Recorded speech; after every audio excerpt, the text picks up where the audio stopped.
Hello বন্ধুরা, চলে আসলাম তোমাদের জন্য একটা নতুন রেসিপি নিয়ে। দেখে তো বুঝতেই পারছো বাসন্তী পোলাওয়ের রেসিপি। চলো ঝটপট শুরু করা যাক, আর আমার সাথে সাথে তোমরাও থাকো।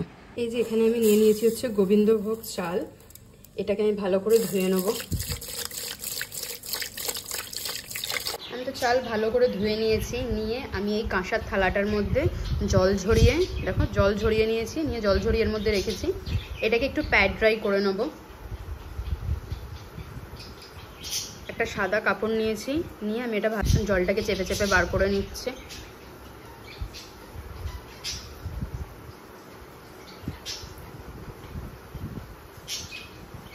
চালটা এখন আমি ফ্যানের তলায় রেখে দিলাম, এটা কিছুক্ষণ শোকাক, তারপর আমরা যাব নেক্সট স্টেপের দিকে। কড়া বসিয়ে নিয়েছি আর কড়া গরম হয়ে গেছে, তো তার মধ্যে আমি অ্যাড করে দেবো হচ্ছে 1 চামচ মতো ঘি।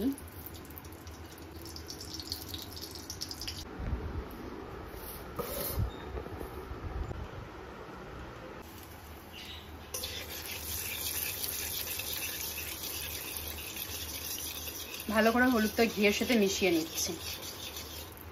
এখানে গরম ঘিয়ের মধ্যে যে আমি হলুদটা মিক্স করেছিলাম সেটা লিকুইড ফর্মে যেহেতু ছিল, তার জন্য মেশাতে আমার সুবিধা হবে। তো আমি এখন সেটা চালের মধ্যে দিয়ে দিলাম, দিয়ে এটাকে ভালো করে আমি মিক্স করে নেবো, যাতে সাদা সাদা না থাকে। প্রত্যেকটার মধ্যে মানে প্রত্যেকটা চালের মধ্যে যাতে হলুদগুলো ভালো করে কোটিং হয়ে যায়।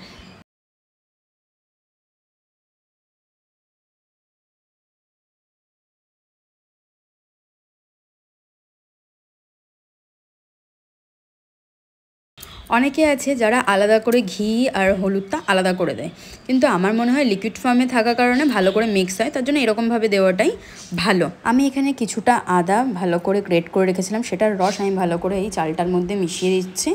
অনেকে আছে আদা কাঁচা লঙ্কা বাটা দেয়, কিন্তু আমি আদার রস দিলাম, আর কাঁচা লঙ্কাটা পরে আমি চিড়ে দেবো। এবারে আমি অ্যাড করব হচ্ছে স্বাদ মতো নুন। তোমরা নুন স্বাদ মতো কম বেশি যার যেরকম মনে হয় সেরকম অ্যাড করো। এখানে যে কড়াটার মধ্যে আমি ঘি আর হলুদ করেছিলাম সেটার মধ্যে আমি কিছুটা তেল দিয়ে দিচ্ছি। তেলটার মধ্যে আমি অ্যাড করে দিচ্ছি হচ্ছে 1 চামচ মতো ঘি।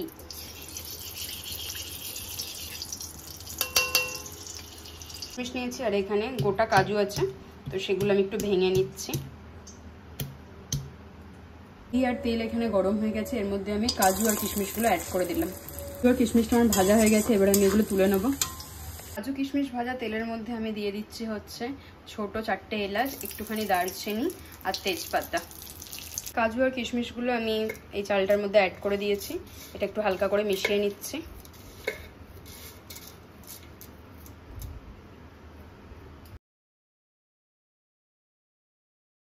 এক সাইড আমি কড়া বসিয়ে রেখেছিলাম, তার মধ্যে দেখো মশলাগুলো দিয়ে রেখেছিলাম, গোটা মশলা, সেগুলো দিয়ে খুব ভালো স্মেল বেরিয়ে গেছে। এর মধ্যে 1 চামচ ঘি অ্যাড করেছি, সেটা দেখানো হয়নি। এবারে হচ্ছে যে চালটা আমি মেখে রেখেছিলাম সেটা কড়ার মধ্যে অ্যাড করব। এর মধ্যে এখন আমি অ্যাড করব কিছুটা গরম মশলা। মশলা অ্যাড করার পর কিছুটা দিয়ে দিলাম কাশ্মীরি লাল লঙ্কার গুঁড়ো। কাশ্মীরি লাল লঙ্কার গুঁড়োটা অপশনাল, দিতে চাইলে তোমরা দেবে, না হলে দেবে না। দিয়ে আমি এটা ভালো করে মিশিয়ে নিচ্ছি।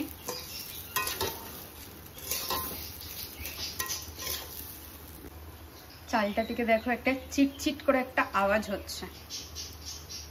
যখন এই আওয়াজটা হওয়া শুরু হবে, চালটা যেহেতু আমরা ভাজছি হালকা করে, যখন এই আওয়াজটা হওয়া শুরু হবে তখন আমরা চালটা নামিয়ে নেব। আমি এই ডেচকিটার মধ্যেই বসাবো পোলাওটা, ওই কারণে আমি এই ডেচকির মধ্যে কড়া থেকে ঢেলে নিয়েছি। এবার হচ্ছে আমি এখানে 3 গ্লাস চাল নিয়েছিলাম, এবারে আমি জল দেবো হচ্ছে 6 গ্লাস, কারণ হচ্ছে যতটা আমি চাল নেব তার ডবল হচ্ছে জল দেব।